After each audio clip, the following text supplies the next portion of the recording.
광주 유니버시아드 대회에 북한이 참가하기로 했습니다. 대회 흥행을 위해 남북 단일팀 구성, 북한의 응원단 파견 등이 관심사로 떠오르고 있습니다. 호남 고속철도 공식 개통일이 4월 2일로 확정됐습니다. 요금은 46,800원으로 지금보다 8,000원 정도 올랐습니다. 광주시가 노인복지재단에 도덕적으로 흠결이 있는 인물을 본부장에 임명하면서 인사 시스템에 구멍이 난 것 아니냐는 비판이 나오고 있습니다. 초저금리 시대에 월세가 대세로 떠오르면서 전세가 없어질 것이란 전망이 나오고 있습니다.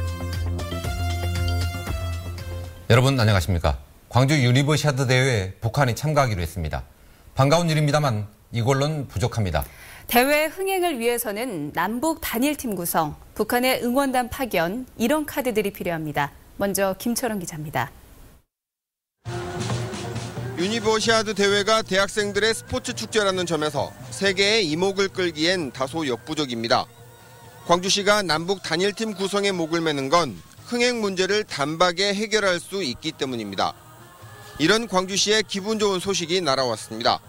북한 측이 유대회에 선수단을 이끌고 참가하겠다며 세계대학스포츠연맹 측에 통보했습니다.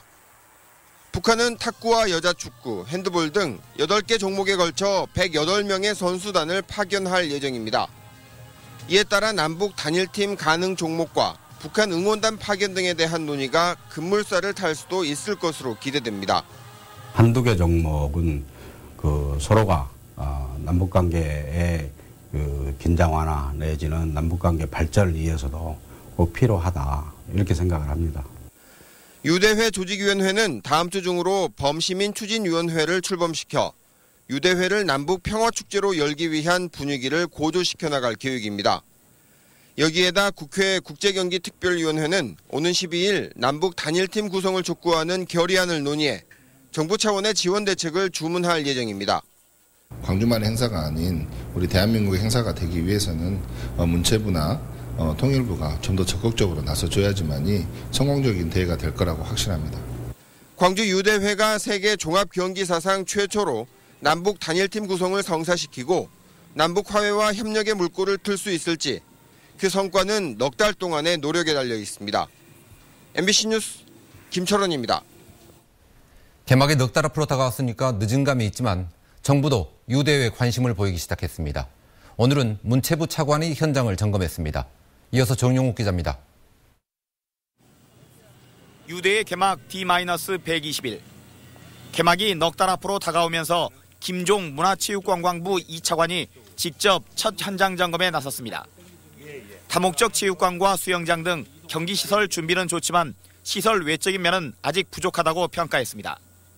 아직 이제까지는 경기 운영 같은 경우에서 준비가 어느 정도 돼 있다고 볼 수 있는데 관광이나 숙박 문제가 조금 미진하지 않나. 김 차관은 대회 분위기 조성과 입장권 판매를 위해 정부와 각 지자체가 협력해 유대에 알리기에 앞장서겠다고 밝혔습니다. 특히 정부 관계자로는 처음으로 대회 흥행 카드인 북한팀 참가를 공식 언급하면서 북한 선수단 참가를 적극 지원하겠다고 약속했습니다. 결국에는 스포츠를 통해서 남북 통일에 하는 교두보를 마련해야 되기 때문에 저희도 적극적으로 남북 문제에 대해서는 북한팀 참가에 대해서는 적극적으로 지금 검토하려고 하고 있습니다. 조직위는 안전한 수송 대책을 우선적으로 요구했습니다. 사고의 위험이 있는 버스 운송보다는 안전한 KTX 운송을 위해 인천공항에서 광주 간 KTX 직통편을 현재 하루 2편에서 6편으로 늘려달라는 겁니다. 인천에서 광주까지 KTX로 움직여야만이 안전 문제가 해결되고 버스가 100대 이상 움직이게 되면 안전 문제 우려가 있고. 앞으로 매달 한 차례씩 장 차관이 직접 광주를 내려와 준비 상황을 챙기겠다고 한 만큼 대회 준비가 내실 있게 이루어질 전망입니다. MBC 뉴스 정용욱입니다. 호남고속철도 개통 날짜가 4월 2일로 잡혔습니다. 운행 시간과 요금도 확정됐고 오는 13일부터는 예매가 시작됩니다. 보도에 김인정 기자입니다. 코레일은 호남고속철이 오는 4월 2일부터 공식 운영을 시작할 예정이라고 밝혔습니다. 하루 전인 4월 1일에 개통식을 가진 뒤 2일 자정부터는 새로운 호남고속철도 위를 호남선 KTX와 전라선 KTX가 달리게 됩니다. 요금은 46,800원으로 지금보다 8,200원이 오르고 역은 광주 송정역으로 일원화됩니다. 광주발 용산행 열차의 첫차 시간은 오전 5시 30분, 막차는 오후 10시 53분이며 용산발 광주행 열차는 오전 5시 20분부터 다니기 시작해 오후 10시 15분에 마지막으로 출발합니다. 열차가 증차되면서 배차 간격은 좁아집니다. 코레일은 배차 간격은 평균 3-40분 정도지만 이용객이 많은 시간대에는 최소 16분, 18분 정도로 배차 간격이 줄어든다고 밝혔습니다. 기존 정차역이었지만 배제된 서대전역이나 논산역 등에서 광주를 오가려는 승객들은 연계 환승표를 이용할 수 있습니다. 다만 이 경우 익산역 도착 이후 10분에서 40분 안에 다음 열차로 갈아탈 수 있어야 연계 환승표를 이용할 수 있습니다. 예매는 오는 13일부터 가능합니다. 코레일은 13일 아침 7시부터 홈페이지에 열차 운행 시간표를 공개하고 4월 2일 이후 승차표 예발매를 시작합니다. MBC 뉴스 김인정입니다. 부동산 임대 시장에서 전세 구하기가 어렵습니다. 낮은 금리 때문인데 머지않아 전세가 사라질 거라는 전망까지 나오고 있습니다. 이재훈 기자입니다. 530여 세대가 거주하는 광주의 한 아파트 단지. 이번 달 들어 부동산에 나온 임대 물건 10건 모두 월세가 차지했습니다. 인근에 위치한 또 다른 아파트도 사정은 마찬가지. 이 아파트 단지 역시 6건의 임대 물건을 모두 월세가 차지하고 있고 전세는 한 건도 없습니다. 임대 시장에서 전세가 품귀 현상을 빚고 있는 것인데 지난해부터 이 같은 현상이 더욱 심화되고 있습니다. 3년 전만 하더라도 부동산 시장에서 차지하는 전세의 비중이 40%를 넘었지만 지난해에는 월세가 63%를 차지하면서 전세 비중이 처음으로 40% 아래로 떨어졌습니다. 최근 몇 년 사이에 떨어진 예금 금리가 급기야 1% 수준으로 주저앉으면서 집주인들의 월세 선호 현상이 높아지고 있는 겁니다. 시중금리가 2-3%대이기 때문에 거의 2-3배 이상의 수익을 얻을 수 있으니까 집주인으로서는 당연히 월세를 선택할 수밖에 없는 상황 같습니다. 하지만 세입자들은 여전히 전세를 더 선호하고 있습니다. 또 은행 이자보다 더 많은 월 임대료를 내는 것보다 아예 대출로 집을 구입하는 수요도 늘면서 실제 임대 거래는 많지가 않습니다. 들어가는 사람은 전세를 희망하고 내놓는 사람은 월세를 희망해. 이게 부동산 거래가 그래서 중단이에요. 금리 하락의 여파로 전세가 사라진 부동산 시장이 월세와 매매로 급속히 재편되고 있습니다. MBC 뉴스 이재원입니다. 오늘 오후 2시 18분쯤 순천시 서면 청소골도로에서 지프 체로키 외제 차량이 30m 계곡 아래로 추락했습니다. 이 사고로 차량에 타고 있던 58살 박모 씨 등 50대 3명이 숨졌습니다. 경찰은 동네 선후배인 이들 가운데 2명이 약초를 캐러 갔다가 지난 2일부터 연락이 되지 않았다는 가족들의 말을 토대로 정확한 사고 경위를 조사하고 있습니다. 1981년 상수원 보호구역으로 지정된 이후 일반인의 출입이 통제됐던 제2수원지가 34년 만에 일반에 개방됩니다.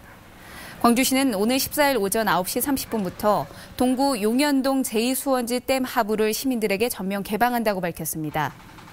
개방 구간은 제2수원지 정문에서 기존 무등산 탐방로까지 250m 구간으로 수십 년 된 매화나무와 은행나무 등 자연경관이 잘 보존돼 있습니다. 광주교도소가 삼각동 신축 건물 공사를 마무리하고 이전 준비를 하고 있습니다. 광주교도소는 삼각동 신축교도소 공사가 지난해 말 끝나 현재 내부시설 정비 작업을 진행 중이라며 오는 6월 수용자들을 이동시킬 계획입니다. 교도소는 현재 수용자가 1,900여 명에 달하는 만큼 수용자들의 탈주 등 돌발 상황에 대비하는 대책 마련에 골몰하고 있다고 밝혔습니다. 정월 대보름을 맞아 곳곳에서 민속 행사가 열렸습니다. 오늘 보름달은 미니문이라는데요. 달이 작다고 소망도 작은 건 아니겠죠? 박민주 기자가 취재했습니다. 흥겨운 농악이 꽃샘추위의 정적을 깨며 정월 대보름을 알립니다. 길거리에 이어 남이 아니 한눈에 내려다보이는 곳에 솥대가 세워집니다. 정월 대보름을 맞아 세운 20여 개의 솥대. 하늘을 향한 솥대는 나쁜 액을 막고 마을은 물론 국가의 번영을 바라는 마음도 함께 실렸습니다. 이처럼 나무를 깎아 만든 솥대는 한 해의 안녕을 기원하는 희망의 의미를 담고 있습니다. 이 희망의 기운을 못 얻어줬으면 좋겠다는 느낌으로 이 솥대를 생각하게 됐고 일시적인 소떼가 아니고요. 장차 소떼 마을을 조성하려는 첫 시도입니다. 오늘 모든 국민이 다 소원을 다 이룰 수 있는 그런 한 해가 됐으면 좋겠습니다. 농경사의 전통으로 명맥이 이어지고 있는 용줄 다리기. 볏짚을 하나하나 꼬아 만든 얼음 몸통만한 암수 2개의 용줄에 고를 걸며 힘겨루기가 시작됩니다. 용줄을 밀고 당기면 어느덧 힘겨루기는 마을 공동체의 단합된 함성으로 바뀝니다. 용줄 다리기를 통해 올 한 해 풍년도 기원해봅니다. 정월대보름 풍성한 민속 한마다. 오늘 하루 사라져가는 전통과 공동체의 의미를 되새기게 했습니다. MBC 뉴스 박민주입니다. 광주시의원 17명이 천정배 전 장관의 탈당에 사실상 반발하는 성명을 내 적절성 논란이 일고 있습니다. 광주시의회 의장을 포함한 시의원 17명은 긴급 성명을 내고 천 전 장관이 보궐선거에 무소속 출마하겠다는 결정에 우려를 금하지 않을 수 없다며 정권 교체의 싹을 자르는 분열적 결정을 재검토해달라고 요청했습니다. 이에 대해 시민의 대표를 자임하는 시의원들이 집단 성명을 통해 특정인의 정치적 결정을 공개적으로 반대하는 것은 적절치 않다는 지적이 일고 있습니다. 이낙연 전남지사가 화순 백신 산업특구를 방문한 자리에서 정부가 예비 타당성을 조사하고 있는 백신 글로벌 산업화 기반 구축 사업을 화순에 유치할 수 있도록 함께 노력하다고 당부했습니다. 이낙연 지사는 생물의학연구원과 헬스케어 연구소, 녹십자 공장을 차례로 방문해 이같이 말하고 사업 유치를 위해 전라남도도 적극 지원하겠다고 약속했습니다. 중소기업 융화 광주전남연합회장에 최봉규 천일 대표가 취임했습니다. 오늘 열린 취임식에서 신임 최 회장은 중소기업들의 업종 간 교류의 중요성을 부각시켜 융합연합회를 활성시켜 나가겠다고 다짐했습니다. 중소기업 융화 광주전남연합회는 기술 융합 활동 등을 통해 중소기업들의 상생을 추구하는 비즈니스 모델로 지난 93년 창립 이후 400여 개의 중소기업이 회원사로 참여하고 있습니다. 정원주 중흥건설 대표이사가 행복드림 자전거 100대를 광주시에 기증했습니다. 정원주 대표는 광주시청 광장에서 자전거를 타고 있는 어린이들의 모습을 보면서 어린이용 자전거를 기증하게 됐다고 밝혔습니다. 이번에 기증된 행복드림 자전거는 광주시청과 5개 자치구에 비치돼 어린이들에게 무료로 제공됩니다. 광주전남 상생발전협의체의 실무위원회가 열렸습니다. 광주시청에서 열린 실무위원회에는 양시도의 기획조정실장 등 20여 명이 참가해 빛가람 혁신도시 활성화와 광주전남 에너지밸리 추진 등 기존 14개 협력과제와 신규 발굴과제 7개를 점검했습니다. 실무위원회에서 논의된 신규 과제는 오는 23일 열릴 광주전남 상생발전위원회의 안건으로 상정됩니다. 광주경찰청 지능범죄수사대는 훈련 시간을 부풀려 국고 보조금을 가로챈 혐의로 모 평생교육원 대표 46살 김모 씨 등 117명을 입건해 조사하고 있습니다. 이들은 지난 2012년부터 최근까지 광주에서 모 평생교육원을 운영하면서 직업훈련을 1시간에서 2시간만 받고도 8시간을 받은 것처럼 속이는 등의 방법으로 고용노동부로부터 5억 원의 훈련비를 부정하게 타낸 혐의를 받고 있습니다.